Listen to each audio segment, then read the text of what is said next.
Good morning. আজকে গোপাল পূজার উপাস আছে। আমাদের বাড়িতে গোপাল পূজা হবে, সেখানে জোগাড় হচ্ছে। আর তার সাথে আমাদের বাড়ির পাশে মন্দিরে একটু পূজা দেবো, মা আমি সবাই মিলে। এই যে পূজার জোগাড় হয়ে গেছে। এই যে আমরা না ওকে না তোমা ঠাকুরগুলোকে ঢাকা দিয়ে দিচ্ছে না ভালো করে, কিন্তু এরকম হয়ে গেছে কেন ঠাকুরগুলো এবার ঢাকা দেয়? কি জানি এটা ঠাকুরগুলো কেন যেরকম হয়ে গেল। আজকে এসে আমি ধানতলায় পূজা দিতে। আমার মেয়ের নামে নিয়ম যে পূজা দিতে হয়, তো আজকে আমরা না সবাই মিলে আসছি পূজা দিতে ধানতলায়। অনেক ঠাকুর আছে, মা সবাই আমরা পূজা দিব। যে আমাদের গুটি বুড়িটা দেখিমা এই যে সবাই মিলে পূজা দিব। কি মজা পূজা দিব। এই যে রুদ্রা বাবু, এই যে রুদ্রা, অন্ধকার সেখানটা। সবাই দুধ, তেল, সিঁদুর, লুচি, সুজি, সন্দেশ সব কিছু দিয়ে পূজা দেওয়া হবে। এই যে ঠাকুর।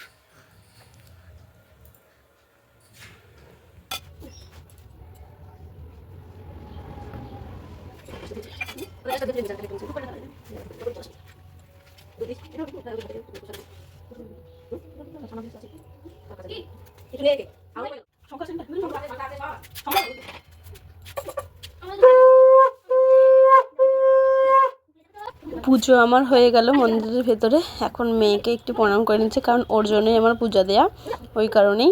আর এই যে এখন দিচ্ছি বাইরে যতগুলো ঠাকুর আছে, কালী ঠাকুর, তারপরে শীতলা ঠাকুর, মহারাজা ঠাকুর, শিব ঠাকুর, বজরংবলী ঠাকুর, অনেক রকমের ঠাকুর আছে এখানে। এখন এখানে মা আর আমি মিলে পুজো দিচ্ছি। আর আমার কাকাতো বোন ও কিন্তু মিষ্টিকে ধরে আছে। তো তোমাদের তো বলাই হয়নি ওর কী নাম আমরা রেখেছি। ওর ডাক নাম হলো অনেকগুলো। আমার বোন, আমার ভাইয়ের বউ, ওরা ডাকে মিষ্টি। আর আমার মা বাবা ডাকে চিনি, কারণ আমার ভাইয়ের মেয়ের নাম গিনি, তো গিনির বোন চিনি, এই বলে আমার মা আর বাবা ডাকে। আর ওর ভালো নাম, যেটা বার্থ সার্টিফিকেটে আছে, যেটা ওর সব ডকুমেন্টে থাকবে, সেই নাম হলো আইনজি নামের অর্থ হলো চোখের আলো। ওর বাবার নাম যেহেতু ইন্দ্র আর আমার নাম অনুরাধা, ওই আমাদের দুজনের নাম দিয়ে ওর নাম রাখা হয়েছে। আর ওর দাদার নাম তো তোমরা জানোই, রুদ্রজিৎ। ওর বাবার নাম ইন্দ্রজিৎ, ওর নাম রুদ্রজিৎ। এই হলো ছেলে মেয়ের দুজনের নাম। ওর ছেলে মেয়েদের নামগুলো তোমাদের কেমন লাগলো অবশ্যই কিন্তু কমেন্টে জানিও। আর এদিকে আমার ধূপকাঠি জ্বালানো হয়ে যাচ্ছে।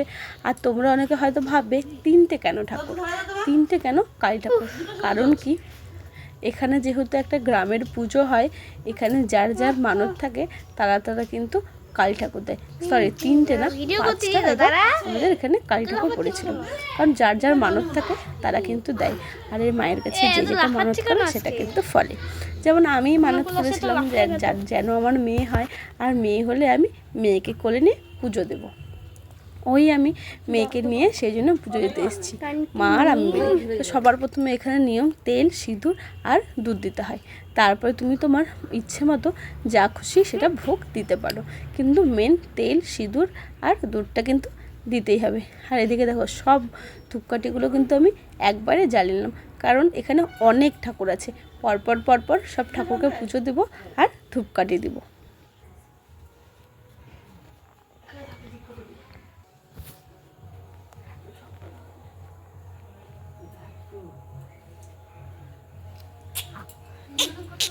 হ্যাঁ, সব লাগে। জল কি করলি? বললাম জল এখন আছে, নিবেদন না করলে প্রসাদ পাবে। আমি নিচু অসুবিধা হচ্ছে, খুব কষ্ট হচ্ছে, তাড়াতাড়ি পুজো দিতে হবে। একটা গ্লাস নিয়ে আসো, তাহলে গ্লাসে করে জল নিয়ে আসো, তাহলেই হবে। ভিডিও অফ করলাম। তোমরা অনেকে জানো আর অনেকে জানো না হয়তো, কারণ আমার সিজারের পরে আমি কিন্তু পুরো কোমর ব্যথা, পা ব্যথা, একদম হাঁটতে চলতে পারতাম না, বসতে পর্যন্ত পারতাম না। সেই ভিডিওগুলো তোমার সাথে শেয়ার করা হয়নি, কারণ ওই ক্রিটিক্যাল মুহূর্তে কেই বা ভিডিও করবে, আমাকে সামলাবে, বাচ্চাকে সামলাবে, না ভিডিও করবে? কারণ আমার তো ভিডিও করার কেউ নেই, আমি নিজে নিজে যতটুকু পারি অতটুকুই ভিডিও করি। তো ওই মুহূর্তে মা আর ওর বাবা আমাকে প্রচুর হেল্প করেছে। আর মা হাজব্যান্ড ছাড়া হেল্প করার মতো কেউ ছিল না। বাবাও আসতে পারতো না, কারণ বাড়িতে ছোট্ট একটা বাচ্চা আছে, তাকে সামলাতে হতো। আমার বোন তো বাইরে পড়াশোনা করে, এই করে করানো হয়নি। কারণ ওরা দুজনেই আমাকে করেছিল, ওরা যেহেতু থাকে না সেই জন্যই করেছিল। আর সত্যি খুব কষ্ট পেয়েছিলাম খুব। আর এইভাবে বসে বসে পুজো দিতে আমার খুব কষ্ট হচ্ছিলো। ওই জন্য বলছিলাম যে আমাকে হয়তো দাঁড়িয়ে দাঁড়িয়েই পুজো দিতে হবে। তো আমি যেহেতু একা একা পারবো না, আমার এত ব্যথা, এখন যে আমি হাঁটতে চলতে পারছি এটা ভগবানের অশেষ কৃপা আমার উপরে। সেই জন্য আমি হাঁটতে চলতে পারছি। এক হাতে ভর করে করে দেখো আমি ঠাকুরকে দুধ দিলাম, তেল দেবো, এবার সিঁদুর দেবো, একে একে এইভাবে তেল সিঁদুর দিয়ে আমি প্রত্যেকটা ঠাকুরকে পুজো দিয়ে নিচ্ছি। মাথায় মাথায় হ্যাঁ, ওখানে দিলে কানে দিলেই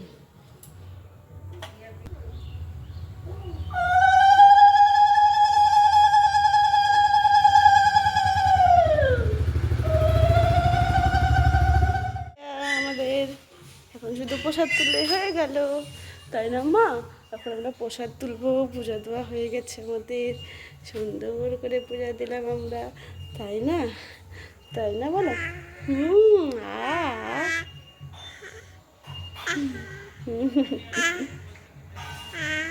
দেখো ও বলছে, বল হ্যাঁ হ্যাঁ আমাদের পুজো তো হয়ে গেছে, তো হয়ে গেছে, বড় হয়ে গেছে, বড়।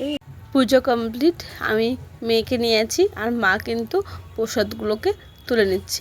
এখানে দেখো এটা হলো শীতলা ঠাকুর, 5 জন আছে, সেই জন্য কিন্তু 5টা পাতাতে প্রসাদ দিয়েছিলাম। এই যে, তো তাহলে চলো আমরা প্রসাদ নিয়ে সবাইকে দেই, আমরাও একটু প্রসাদ পাই। আবার দেখা হবে অন্য কোনো ভিডিওর সঙ্গে। ততক্ষণ তোমরা সবাই খুব ভালো থেকো, সুস্থ থেকো। আবার দেখা হবে নতুন কোনো ভিডিওর সঙ্গে। তাহলে চলো বন্ধুরা, টাটা।